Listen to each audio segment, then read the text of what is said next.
میرا نام محمد خرم ہے، سرگودا سے میرا تعلق ہے۔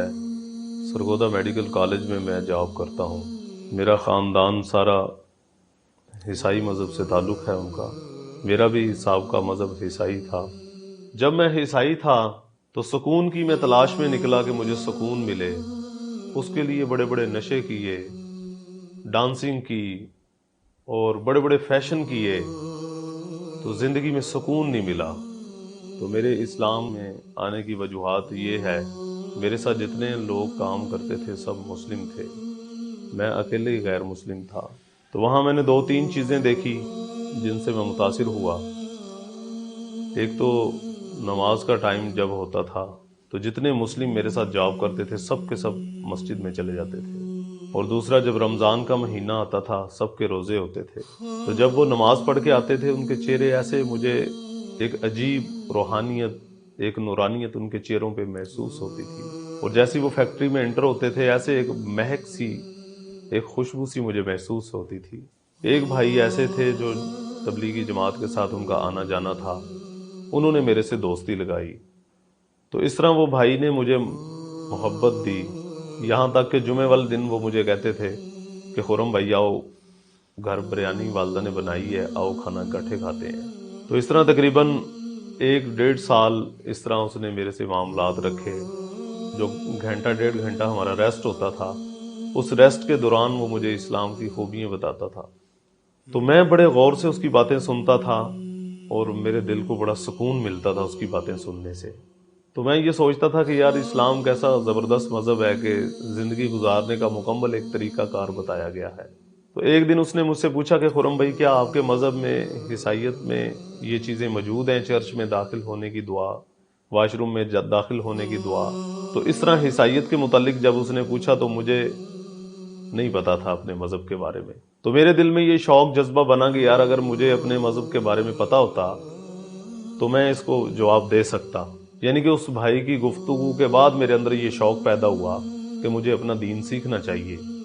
ایک دن میں چرچ میں گیا تو میں نے دیکھا چرچ کے ارد گرد تصویریں لگی ہوئی ہیں حضرت عیسیٰ علیہ السلام کی، حضرت مریم علیہ السلام کی بھی تصویریں لگی ہوئی ہیں۔ تو میں نے ایک دفعہ ایک پادری سے پوچھا، میں نے کہا جی یہ جو تصویریں ہیں، اس زمانے میں تو کیمرے ہی نہیں تھے، اور یہ جو فلمیں بنی ہوئی ہیں اس زمانے میں تو لائٹ ہی نہیں تھی، تو یہ کیسے یہ سارا کچھ آیا ہے؟ تو انہوں نے کہا جی ایک موقع پہ خداوند یسوع مسیح نے اپنا چہرہ دھویا اور کپڑے سے صاف کیا، اس کپڑے کے اوپر حضرت عیسیٰ علیہ السلام کی تصویر چھپ گئی، اسے دیکھ کے ہم خیالی تصویریں بناتے ہیں حضرت عیسیٰ علیہ السلام کی۔ اور میں نے کہا جی یہ جو فلمیں بنی ہیں، یہ تو کہنے لگے یہ فلمیں ہم نے تصویروں سے ہی ایسے خیالی فلمیں بنائی ہیں تاکہ خداوند یسوع مسیح کی یاد ہمارے اندر تازہ رہے۔ تو میں نے پھر ان سے پوچھا جی یہ خداوند یسوع مسیح نے تو چہرے پہ داڑھی رکھی ہوئی ہے تصویروں پہ، تو ہمارے پادری حضرات داڑھی کیوں نہیں رکھتے، یا عام لوگ جو ہیں وہ چہروں پہ داڑھی کیوں نہیں رکھتے؟ تو پھر میرے ذہن میں یہ سوال آیا کہ مسلمان جو ہیں یہ تو چلو 80% دین سے غافل ہیں، لیکن 20% ایسے ہیں جو پورے دین پہ چل رہے ہیں۔ یعنی کہ مسلمانوں کے جو رہبر ہیں، علماء کرام ہیں، ان کے چہروں پہ داڑھی ہے، حافظ ہیں، مسجد کے خادم ہیں، یا عام جو مذہبی دینی لوگ ہیں، تو ان کو اپنے نبی سے اتنی محبت ہے کہ وہ ان کی زندگی میں زندگی کو اپناتے ہیں۔ تو ہمیں اگر مسیح سے محبت ہے تو مسیح کی زندگی کو اختیار کرنا چاہیے، بلکہ چرچ میں جا کے ہم یہ کہتے ہیں جے یسوع کی، جے یسوع کی، اور یسوع والا تو ایک کام بھی نہیں ہم کرتے۔ ہمارا ایک گروپ تھا سرگودا کے اندر جس کو بابا گروپ کہا جاتا تھا، ہم بڑے بڑے میلوں پہ جاتے تھے، سائیکلوں پہ ہم نے بڑا بڑا سفر کیا ہے۔ مری آباد میں حضرت مریم کا میلہ لگتا تھا، وہاں جاتے تھے سائیکلوں پہ۔ اس میرے دوست نے مجھے کہا کہ یار آپ بڑے بڑے سفر کرتے ہو سائیکلوں پہ، میلوں پہ جاتے ہو، تو یہاں ہمارا بھی میلہ لگتا ہے، تو یہاں بھی کبھی چلو میرے ساتھ۔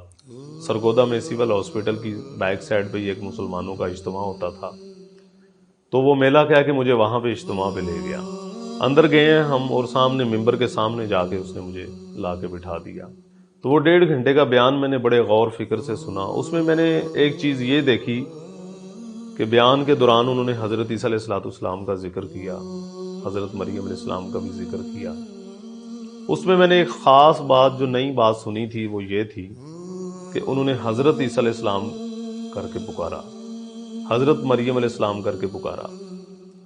تو میں نے وہ جو بیان سنا، اس دن میرے دل میں جتنے مسلمانوں کے اشکال تھے وہ سارے کے سارے دور ہوئے۔ تو مجھے اس دن پتا چلا کہ مسلمان تو یار بڑے ادب سے نام لیتے ہیں، حضرت عیسیٰ علیہ السلام، حضرت مریم علیہ السلام۔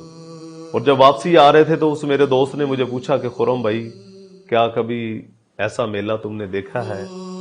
تو میں نے کہا یار میں نے ایسا میلہ پہلے کبھی نہیں دیکھا۔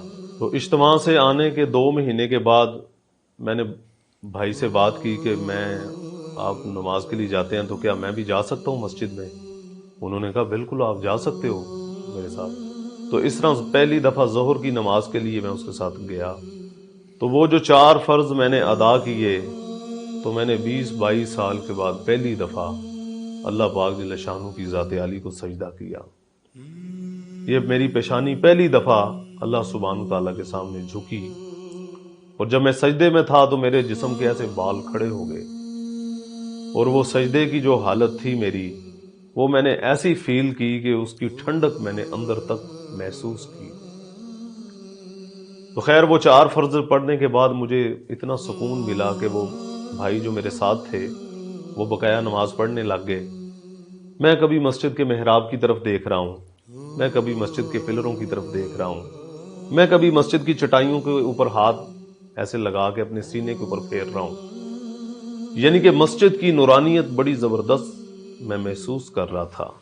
اس طرح پھر کرتے کرتے تقریباً میں 1 سال نمازیں تقریباً میں چوری چھپے پڑھتا رہا۔ تو پھر میں نے سوچا کہ یار اسلام میں اور عیسائیت میں فرق کیا ہے؟ تو میں نے دیکھا مسلمانوں کی جتنی مسجدیں ہیں سب کا رخ ایک ہے، قبلہ رخ۔ عیسائیت میں میں نے دیکھا چرچ کا کوئی رخ نہیں ہے، چرچ میں داخل ہونے کی کوئی دعا نہیں ہے۔ تو اس طرح جو اللہ پاک جل شانہ نے ہمیں قرآن دیا ہے، اپنا کلام دیا ہے، یعنی کہ وہ ایک مسجد سے اٹھا لو، دوسری مسجد سے اٹھا لو، ایک ملک سے اٹھا لو، دوسرے ملک سے اٹھا لو، تو اس طرح اس کی زیر زبر کی بھی کوئی غلطی نہیں ہے۔ تو بائبل جو بھی ان کے پاس موجودہ بائبل ہے، یعنی کہ وہ بالکل چینج ہو چکی ہے۔ ایک گھر سے اٹھا لو، دوسرے گھر سے اٹھا لو، ایک چرچ سے اٹھا لو، دوسرے چرچ سے اٹھا لو، تو یعنی کہ وہ الگ الگ بائبلیں ہیں۔ تو اس طرح الحمدللہ میں نے جب عیسائیت کو اور اسلام میں فرق دیکھا تو مجھے زمین و آسمانوں کا فرق محسوس ہوا۔ تو اللہ تعالیٰ سے میں نے دعا بھی کی کہ یا اللہ اگر اسلام حق ہے تو اسلام کی حقیقت مجھے نصیب فرما، اگر مسیحیت حق ہے تو مجھے مسیحیت پہ جما دے۔ تو میں سوچتا تھا کہ یار میں نے اسلام کہیں قبول کر لیا تو کہیں کوئی ایسا مرلہ میرے اوپر نہ آ جائے کہ مجھے کہیں اسلام کو چھوڑنا نہ پڑ جائے۔ تو اس لیے میں چاہتا تھا کہ میں صحیح طریقے سے اسلام کو چیک کروں اور اس کو دیکھ کے پھر اسلام کی طرف آؤں۔ تو پھر اللہ پاک کی طرف سے میرے دل میں یہ بات آئی کہ اللہ تعالیٰ نے مجھے یہ چیز دکھا دی ہے کہ اسلام حق اور سچ ہے، تو کہیں بغیر کلمے کے میری موت نہ آ جائے۔ تو اگر بغیر کلمے کے میری موت آ گئی تو میرا کیا بنے گا؟ تو پھر یہ میں نے فیصلہ کیا کہ میں نے اسلام قبول کرنا ہے۔ تو میں نے اس بھائی سے بات کی کہ میں اسلام قبول کرنا چاہتا ہوں، وہ بہت خوش ہوا۔ تو اس طرح الحمدللہ ہم وہاں مسلمانوں کے اجتماع پہ گئے، تو میں نے بیان سنا، بیان کے بعد عشاء کی نماز کے بعد پھر ہم نے ایک مولانا صاحب آئے، تو اللہ کی رحمت سے پھر مولانا صاحب نے کلمے کے الفاظ دہرائے، تو میں نے کلمے کے الفاظ پڑھے۔ تو یقین کریں جب میں نے کلمہ پڑھا تو مجھے ایسے محسوس ہوا جیسے دل کا کوئی خانہ خالی ہے اور کلمہ پڑھتی وہ خانہ پر ہو گیا، جیسے پتہ نہیں کوئی کتنی جاندار کتنی قوت دار چیز میرے اندر داخل ہو گئی ہے۔ تو میں جب تبلیغی جماعت کے ساتھ 4 مہینے کے لیے نکلا ہوں، تو 4 مہینے جب میں لگا کے واپس آیا ہوں تو پھر میرے گھر والوں کو پتہ چل گیا میری داڑھی میرے لباس سے کہ اس نے اسلام قبول کر لیا۔ تو پھر مجھے گھر والوں نے بٹھایا اور مسلمانوں کی کمیاں بتائی، تو میں دل ہی دل میں اللہ سے دعا کرتا رہا کہ یا اللہ ان کو پتہ نہیں ہے کہ صحیح راستہ کیا ہے، میرے مولا جیسے تو نے مجھے حقیقت اسلام کی نصیب کی، ایسے میرے گھر والوں کو، میرے نانکوں کو، میرے دادکوں کو بھی یہ چیز نصیب فرما۔ تو اس طرح میں دل ہی دل میں دعائیں کرتا رہا۔ میں نے پھر ایک ہی بے چین ہو کے ایک بات کہی اپنے والدین سے، میں نے کہا ابا جی میں آپ سے کچھ بھی نہیں چاہتا، نہ مجھے شادی چاہیے نہ مجھے مکان چاہیے، میں صرف آپ کی خدمت کرنا چاہتا ہوں، اسلام کی طرف سے مجھے یہی حکم ہے۔ تو اتنی بات سنتے ہی میرے چاچوؤں نے بے اختیار مجھے مارنا شروع کر دیا، ابا جی نے بے اختیار گالیاں نکالنی شروع کر دی، تو گھر سے مجھے نکال دیا کہ دفع ہو جاؤ یہاں سے، آج سے تو ہمارے لیے مر گیا، ہم تیرے لیے مر گئے، ہماری کسی خوشی غمی میں تو نے شریک نہیں ہونا۔ تو یہ بات کیا ہے کہ مجھے گھر سے نکال دیا گھر والوں نے۔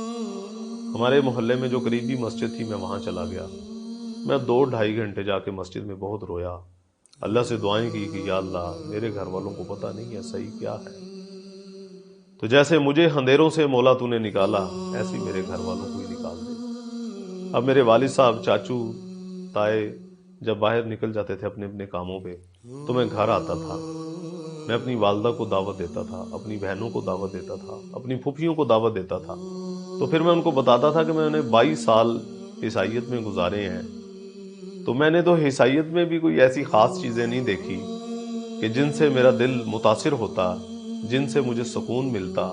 تو خیر میری والدہ بھی رو رہی ہے، میری بہنیں بھی رو رہی ہیں، بہن بھائیوں میں کیونکہ بڑا میں ہی تھا تو اس لیے ان کو بہت صدمہ تھا میرا اسلام قبول کرنے کا۔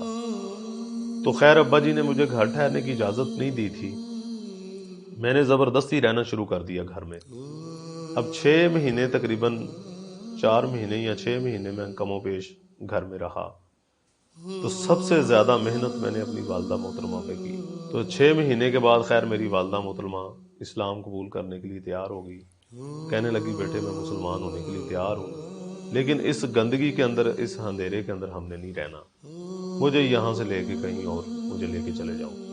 اسلام قبول کرنے کے بعد الحمدللہ ایک اندر میرے فکر پیدا ہوئی، تو میں اپنی قوم کو، اپنے قبیلے کو، اپنے خاندان کو چوری چھپے ملتا رہا۔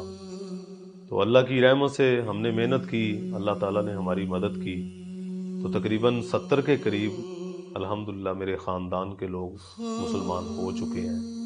اب میری زندگی کا مقصد ہے کہ میں لوگوں کو اندھیروں سے نکال کے روشنی کی طرف لے کے آؤں۔